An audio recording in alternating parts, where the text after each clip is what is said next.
The Tonight Show taped 5 nights a week at NBC Studios in Burbank. The building looked ordinary from the outside.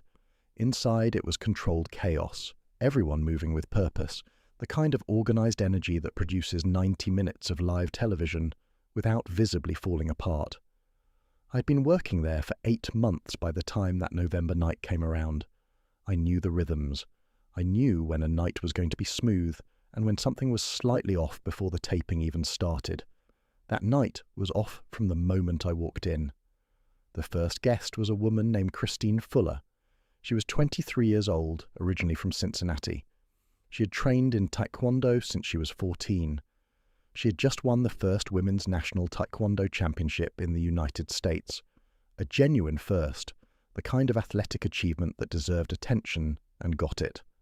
Sports Illustrated had done a small piece on her. A few morning shows had her on.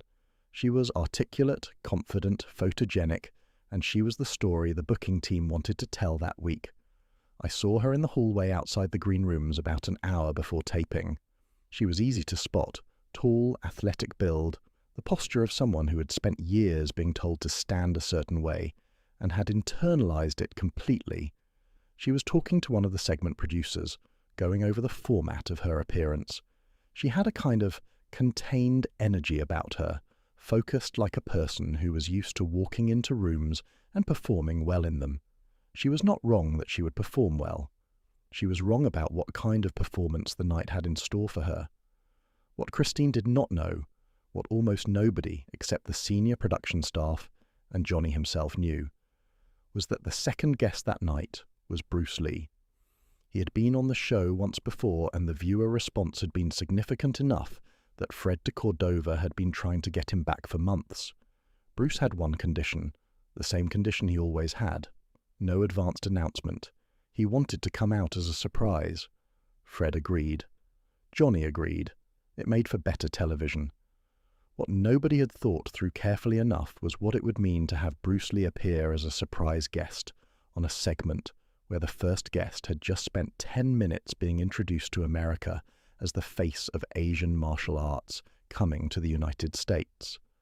That oversight was going to cost everyone in that building about an hour of their evening. Bruce arrived at 5:30. I saw him come in through the side entrance, the one the regular crew used, the one that kept guests from running into each other in the main hallway. He was wearing a dark jacket and regular trousers, nothing that drew attention. He moved through the corridor with the particular quality he always had, completely present without performing presence. He knew exactly where he was going, and he went there without making anything of it. He got to his green room. I walked past about 20 minutes later, and the door was slightly open. I could see him sitting in the chair with his eyes closed and his hands folded in his lap. Not sleeping, just still. The way someone is still when being still is something they've actually practiced. Christine's green room was 3 doors down. She was up and moving around, going over notes. The preparation of someone who takes public appearances seriously and wants to be ready. Nothing wrong with that. Good instinct. The show started at 8:30. Johnny's monologue landed well that night. He was in a good rhythm. The first segment went smoothly. Then it was time for Christine. She came out, and the crowd gave her genuine applause, warm and real. Johnny introduced her as the first women's national Taekwondo champion in American history, which was true, and the crowd responded to it. She sat down in the guest chair with the ease of someone who had done enough media appearances to feel comfortable. Johnny asked her about the sport, about her path to the championship, about what Taekwondo was and why it mattered. She was excellent, clear, engaging, specific about the training without being technical in a way that lost the audience. She talked about how long the road had been, about the early years when there were no women's divisions at most tournaments, so she trained with the men about what winning felt like. The audience was with her completely. Johnny was genuinely interested, asking real follow-up questions. And then Johnny said the thing that Fred had told him to say at this point in the segment. "You know, speaking of martial arts, I happen to have another guest tonight who I think you might have some thoughts about." He looked at the camera. "Ladies and gentlemen, a good friend of the show, Bruce Lee." The curtain opened. The audience reaction was immediate and genuine. Not polite applause, real recognition, real excitement, the particular sound a crowd makes when someone walks out who they actually wanted to see. Bruce came through the curtain the same way he did everything, even pace, no performance of confidence, just a man walking toward a chair. He shook Johnny's hand. He nodded at Christine. He sat down. Christine looked at him. I was watching from the far side of the stage near camera 2, close enough to see faces. Christine's expression when she looked at Bruce was not hostile.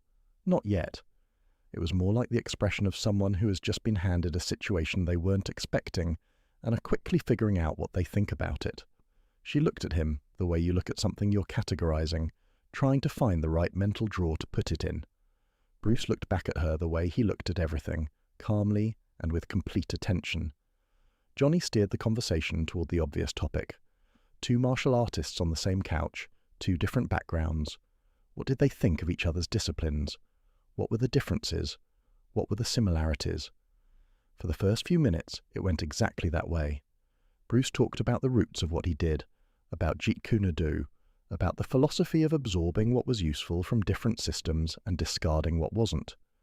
Christine talked about Taekwondo's emphasis on kicking, about the power generation possible from the legs versus the arms, about why the Korean tradition had developed the way it had. They were both articulate and interesting, and the segment was going exactly the way Fred had hoped it would go. Then Christine said something that shifted the temperature. It was almost casual, almost like she was just making a point about the industry rather than about the man sitting next to her. She said that she thought it was interesting that the public face of martial arts coming out of Asia at that moment was primarily coming from film. She said she thought that created a particular perception problem, because film martial arts and real martial arts were different things, and the person the public was most associating with real kung fu was someone whose primary job was to make things look good on camera rather than to actually fight. Johnny blinked. He had been in television long enough to hear when something had just gone sideways. He laughed lightly, the practiced laugh of a host redirecting, and started forming the sentence that was going to take the conversation somewhere safer. Bruce spoke first. He said, "I want to make sure I understand what you're saying. Are you suggesting that what I do is primarily performance?" His voice was even, not defensive, the voice of someone asking a genuine question, because they want the real answer before they respond. Christine held his gaze. She said, "I'm saying that the public knows you from movies, and movies by definition are not real fighting. The techniques are choreographed, the opponents know where to fall, and the camera can make anyone look like something they might not be outside of that controlled environment. I'm not saying you don't have skill. I'm saying the skill the public attributes to you might be more cinematic than actual." The studio was quiet, not silent. The ambient noise of a live studio never fully goes away, but the particular quality of quiet that descends when 400 people collectively realize that what's happening on the stage in front of them has just become real. Johnny leaned forward. He said, "Well, I think what Christine is getting at is..." Christine said, "I'm getting at what I said." Johnny looked at Bruce. Bruce had not moved. He was sitting in the same position he'd been sitting in, looking at Christine with the same expression he'd had when she started talking. And then he said something that made the production team near camera 3 start moving. He said, "Before the movies, I'd been teaching for 8 years. I had students who went on to become champions. I've developed a system of combat that is drawn from direct experience with real contact, not rehearsed contact. I understand why the film work creates a perception, but the perception is not accurate." Christine nodded. She said, "I'm sure you believe that, and that I'm sure you believe that is what did it." The dismissal in it was so clean and so complete that it landed in the room like a small dropped object that everyone heard, but nobody was sure whether to acknowledge. Johnny called the break so fast it surprised even the floor director. He was up from behind his desk before the on-air light had fully changed, moving toward the couch with the particular speed of a host who has spent 30 years pulling conversations back from edges. I was close enough to the edge of the set to hear what he said to Christine during the break. He kept his voice low and professional, but the message was clear. He said something like, "I need you to understand that what you just did is going to create a problem for this show if we let it continue, and I don't want it to continue. So when we come back, I need you to bring this down a level." Christine said, "I wasn't being disrespectful. I was being honest." Johnny said, "There's a version of honest that's also civil. I'd like to use that version." She looked at him for a moment, then said, "Okay." She said she understood. She said she would bring it down. She did not bring it down. The commercial ended. The on-air light came back. Johnny smoothed his jacket and settled into his professional warmth like pulling on a coat he'd worn for decades. He started the second portion of the segment by asking Bruce about the philosophy behind Jeet Kune Do. A safe question, a topic that would let Bruce speak at length without anything sharp having to happen. Bruce had been answering for maybe 40 seconds when Christine cut in. She said, "I actually want to go back to something because I think there's a real conversation to be had here about what martial arts legitimacy looks like in America right now. And I think the honest version of that conversation requires acknowledging that the people positioned as faces of Asian martial arts in this country right now are positioned that way because of entertainment, not because of verified combat ability." Johnny's jaw did something.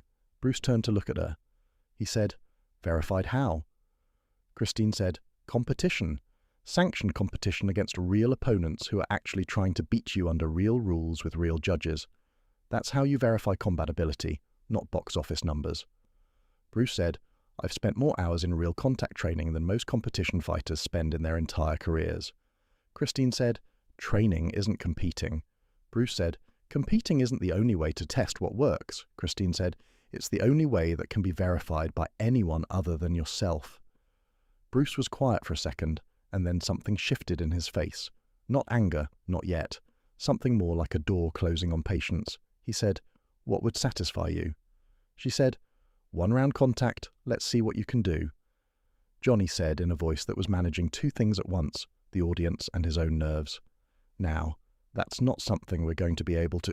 Christine said, "I'm serious. You say you're a real fighter. I'm a national champion. Let's be real fighters together for one round and let the audience decide what they're looking at." 400 people made a sound. If you think the moment she said that was the most electric thing that happened in that studio, what happened in the next 60 seconds will prove you wrong. Because Bruce Lee said, "All right." Johnny actually stood up halfway. Not all the way. More of an involuntary half-rise, the physical expression of a man whose instincts were telling him to get between something, but whose brain hadn't yet given him clear instructions on what exactly to do. He said, "Bruce." Bruce said, "She's asking a real question. She deserves a real answer." Christine looked at him. For the first time that night, her expression was something other than assured. There was a reassessment happening behind her eyes, quick and private, the look of someone running a calculation they'd assumed was going to produce one number, and are suddenly uncertain it will. She said, "Right here, right now." Bruce said, "If that's what you want." Backstage, the production team had split into two camps inside about 30 seconds. One group, led by the segment producer Diane, was pushing hard to shut it down. She was on the earpiece telling Johnny to cut to commercial, telling the floor director to get security positioned, telling everyone who would listen that they were not going to air an unsanctioned physical confrontation between two guests on The Tonight Show, and that was final. The other group, smaller but louder in a specific way, was the people thinking about what the ratings would look like if this actually happened on live television. I watched this argument happen in real time, about 12 feet from the studio entrance. Two producers nearly chest to chest over a clipboard. One of them saying, "We cannot," and the other saying, "Do you understand what this is?" And neither of them getting a clean answer out before the situation resolved itself on its own. Johnny called commercial, the fastest cut in the history of that show, probably. The on-air light dropped and the floor director was already moving onto the set, and security had appeared from somewhere and was positioned between the couch and the open area of the stage. For a moment, it looked like it was going to be contained, like Johnny was going to get them separated and calmed down, and the segment was going to end with everyone smiling tightly and promising the audience they'd been about to see something very exciting. But unfortunately, time constraints, and the show would move on. Then Christine said something into the empty air of the studio during the commercial break that everyone within 10 feet heard. She said, "You backed down in front of 400 people. That tells me everything I needed to know." She wasn't even looking at Bruce when she said it. She was looking at her nails. I watched Bruce Lee's face when those words landed. I was 15 feet away behind camera 2, and I had a clear angle, and what I saw happen in his expression was not the anger you'd expect. It was something quieter than that, and much more final. The look of a man who has made a decision, and the decision is very simple, and he is done discussing it. He stood up. He said, "Not here. Follow me." He walked off the set. Christine stood up. Johnny said, "Nobody is." but he was already talking to Christine's back, because she was following Bruce and neither of them was stopping. I followed. Not because anyone told me to, because I was 25 years old and I had a clear path, and I was not going to stand in a studio hallway and wonder what was happening while it was happening 30 feet away. The backstage corridor at NBC Burbank in 1972 was narrow, fluorescent-lit concrete floor, the functional skeleton of a building whose public face was somewhere else. It smelled like cable insulation and old coffee. There was a loading area off the main corridor that the crew used for equipment staging, about the size of a large living room, mostly empty that time of night, a few road cases stacked along one wall. Bruce went in there. Christine followed him in. I stopped at the doorway. One other crew member, a camera operator named Greg, who had followed the same instinct I had, stopped next to me. We stood in the doorway and watched. Christine pulled her hair back and kicked off her heels. She was in her stocking feet on concrete. She settled into a stance, the wide, athletic base of a Taekwondo fighter, hands up, weight balanced. She looked ready. She looked like what she was, a trained national champion who had been doing this for 9 years. Bruce was standing in the middle of the loading area in his jacket. He had not removed the jacket. He had not changed his posture from the posture he'd had walking through the hallway. He looked like a man waiting for a bus. She came at him.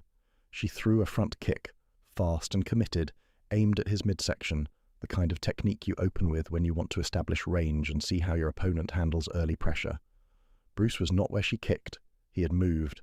And the specific thing about the way he moved was that it didn't look like defensive movement. It didn't look like he was avoiding her kick. It looked like he had simply decided to be somewhere slightly different than where he'd been, and the kick had gone to where he used to be. And now he was next to her committed leg, and his hand was at her shoulder. The lightest possible touch, but applying exactly enough direction at exactly the wrong moment for her balance.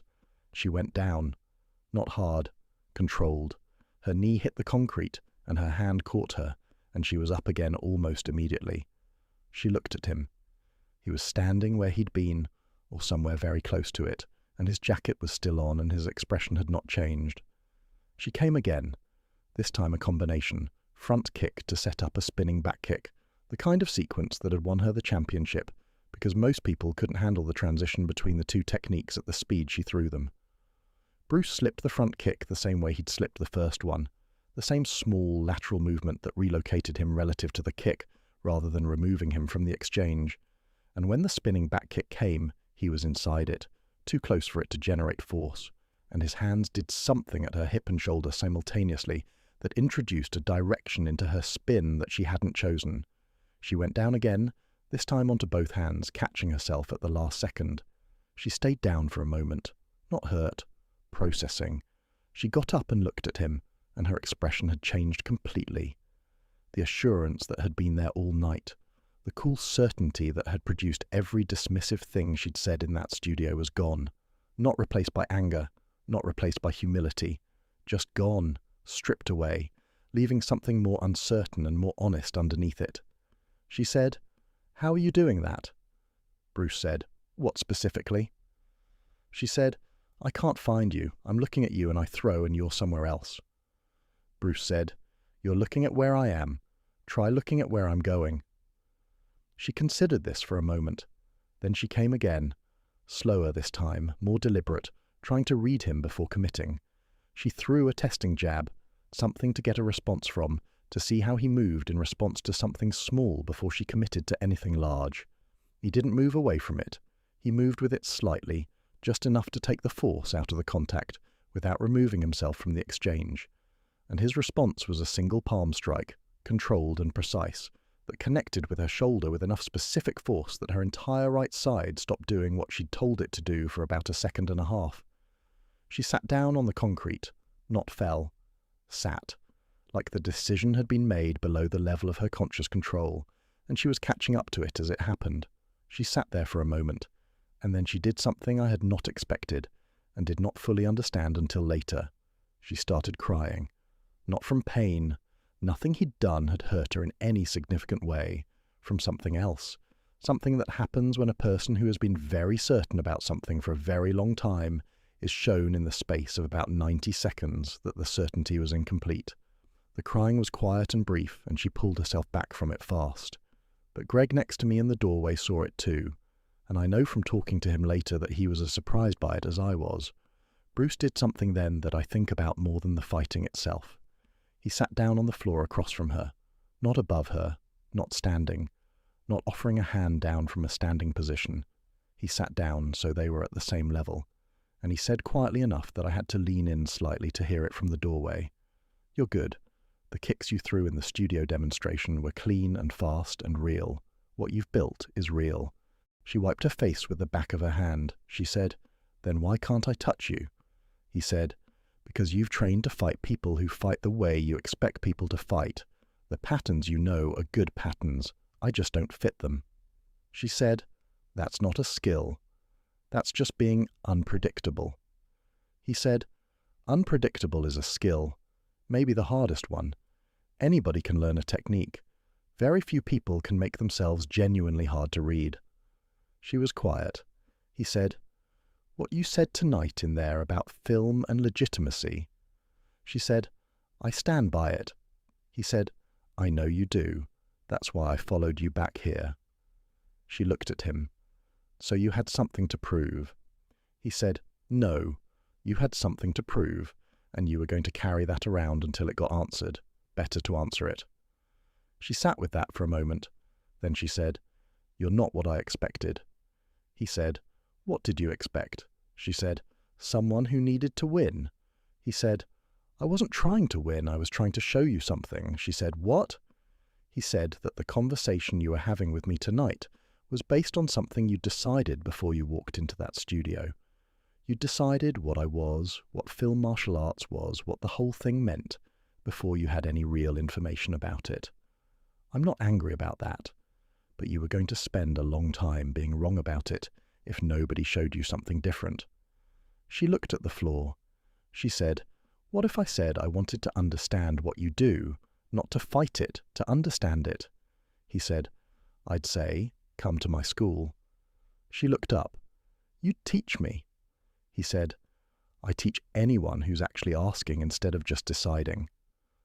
Greg pulled at my arm at that point because we could hear footsteps coming down the corridor. Security and producers finally converging on where we all were, and neither of us wanted to be found obviously eavesdropping in a doorway. We moved back down the corridor and blended into the crew movement that was already filling the space. I saw Christine come out of the loading area about 5 minutes later. Her heels were back on. Her face was composed. She walked past me without looking at anyone and went in the direction of her green room. I don't know what happened in the green room after that, because I was needed back on the studio floor for wrap-up. What I know happened afterward is from what I pieced together over the next few days, from various people at the show, from what Diane told me during a smoke break 2 days later, and from one thing I saw with my own eyes. The segment aired without the last portion, the part after the second commercial break where things had escalated. The official reason given internally was segment length and scheduling. The 5 seconds that NBC pulled were the 5 seconds between Christine saying, "You won't last one round with me," and Bruce saying, "All right," because those 5 seconds contained enough of what was about to happen that the network standards team, once they reviewed the tape, decided they didn't want to be in the business of having aired the beginning of something they were going to have to explain. The East Coast had seen it live. The West Coast did not. The calls to the NBC switchboard that night were, according to Diane, more than anything the show had logged in over a year, and almost all of them were asking the same thing. What happened after the camera cut? Nobody who worked on the show was supposed to say. I didn't say anything for a long time. The last thing I saw with my own eyes that night was Bruce Lee in the parking lot at about 11 o'clock. He was heading to his car, bag over his shoulder, the same jacket, the same even pace as always. I was loading equipment into a crew van parked 2 spots away.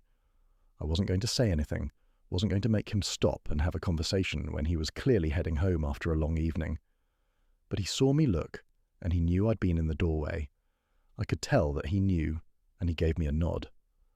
One nod, the kind that means I know what you saw, and that's fine, and let's leave it at that. I nodded back. He got in his car and drove away. I thought about that nod for a long time afterward. I still think about it.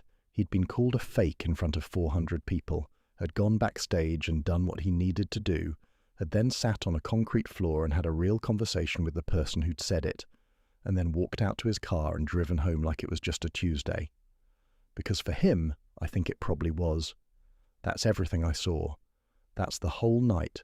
I've been a crew member, then a floor director, then a producer at 3 different networks over the past 50 years, and I've been in a lot of rooms where interesting things happened.